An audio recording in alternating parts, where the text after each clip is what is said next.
안녕하세요. 절세 계좌인 ISA 계좌 하나로 나스닥 100 레버리지 ETF에 투자해서 경제적 자유를 달성하는 프로젝트를 진행하고 있는 호기심 많은 투자가입니다. 이 프로젝트는 변동성이 커서 일반적으로 굉장히 위험하다고 생각하는 나스닥 100 레버리지 ETF를 핵심 투자 대상으로 하고 장기 이동평균선과의 이격도를 이용해서 투자하는 전략을 적용하고 있습니다. 장기 이평선과의 이격도를 이용한 저의 투자 방법은 보통 훨씬 안정적이라고 생각하는 S&P 500 지수나 배당 ETF 투자보다 더 안정적이면서도 수익률은 훨씬 높은 투자 방법으로서 연 2천만 원, 5년 동안 최대 1억 원이 납입 한도인 ISA 계좌에서 이 전략으로 투자해서 5년 후 2.5억 원, 10년 후 10억 원을 만드는 것을 목표로 진행하고 있습니다. 이제 이 프로젝트를 시작한 지도 10개월이 지나면서 차츰 다른 투자 방법에 비해서 조금씩 성과가 구분되는 것 같습니다. 그럼 43주차 투자 일지를 공유하도록 하겠습니다.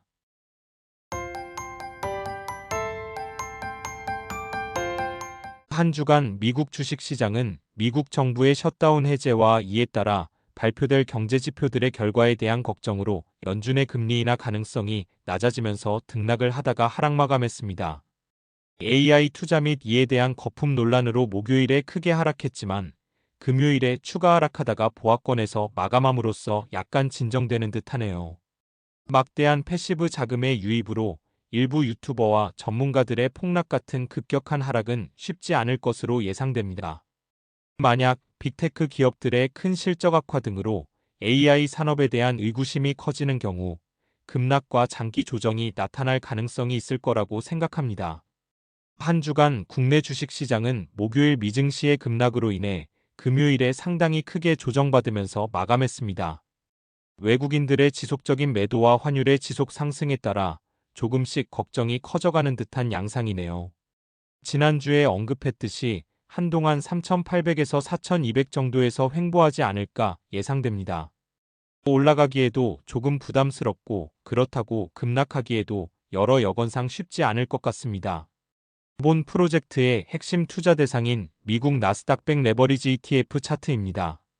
240일 이동평균선과의 이격도가 140을 상회하다가 금요일 하락으로 인해 다시 130대로 내려와서 마감했습니다.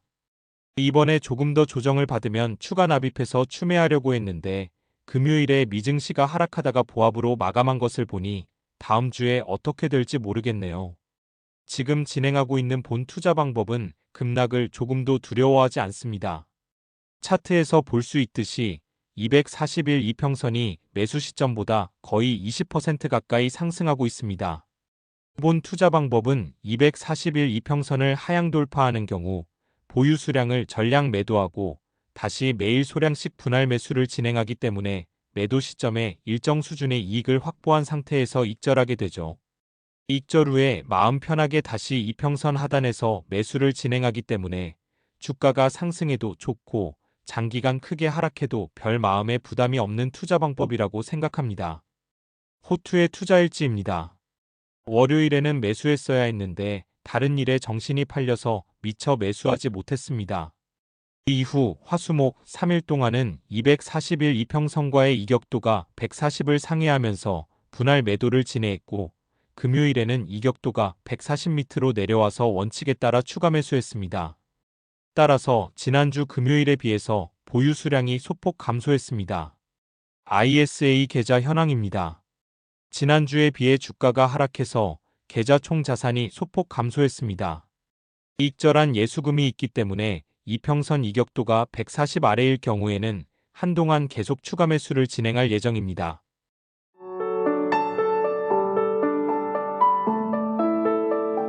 유튜브나 블로그에서 주로 다뤄지는 대표적인 ETF 투자 전략과 호투의 투자 전략의 성과를 매주 비교하고 있습니다. 비교 대상 ETF는 많은 분들이 투자하고 있는 나스닥 100 레버리지, 그냥 나스닥 100, S&P 500, 그리고 미국 배당 다우존스 ETF입니다. 이들 ETF를 매주 금요일 종가에 무지성 분할 매수하는 전략과 ISA 계좌에 납입한 자금을 일시에 전액 매수하는 전략을 지금 진행하고 있는 호투의 투자 전략과 매주 수익률을 비교하고 있습니다. 이 일을 통해 다른 투자 전략에 비해서 호투의 투자 전략이 실제로 얼마나 수익률이 높을지, 그리고 변동성은 얼마나 클지를 알 수 있을 것입니다. 참고로 배당이 수익률에 미치는 효과가 중요한 S&P 500과 배당 다우존스 ETF의 경우에는 배당제 투자를 고려했고, 편의상 세금 효과는 고려하지 않은 결과입니다. 기본 프로젝트 시작 시점부터 계좌 납입 금액을 각 ETF로 매주 동일 금액으로 분할 매수할 경우 현재까지 수익률 변화 그래프입니다. 2주 연속 주가가 하락했기 때문에 수익률이 하락했지만 현재 본 프로젝트에서 진행하는 호투의 투자 전략이 가장 높은 수익률을 계속 유지하고 있고, 다음으로 나스닥 100 레버리지 ETF인 QLD의 매주 무지성 매수 전략이고, 그 다음으로 나스닥 100 ETF인 QQQ, S&P 500, 미국 배당 다우존스 순서의 수익률입니다. 다른 투자 전략과 달리 미국 배당 다우존스 ETF를 매주 분할로 매수하는 전략이 2주 연속 수익률이 상승했네요. 하지만 아직은 가장 저조한 수익률을 기록하고 있습니다. 본 프로젝트 시작 시점에서 각 ETF를 일시에 매수한 경우와 호투의 투자 전략을 비교하는 그래프입니다. 지난주와 마찬가지로 가장 높은 수익률은 호투의 투자 전략, 그리고 나스닥 100 레버리지 ETF QLD 매수 전략, 나스닥 100 ETF인 QQQ 매수 전략, S&P 500 ETF 매수 전략 순서입니다. SCHD라고 불리우는 미국 배당 다우존스 ETF를 매수한 전략이 이번 주에서야 드디어 마이너스 수익권을 벗어났네요. 앞으로 어떤 성과를 낼지 궁금하네요.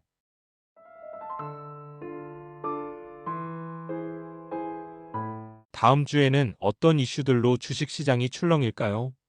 물가 상승으로 인한 연준의 금리 인하 가능성이 낮아지고 있고, 10년물 채권 이자율이 올라가면서 주식시장에 좋지 않은 영향을 미치고 있는데, 트럼프는 어떤 조치를 취할지 모르겠네요.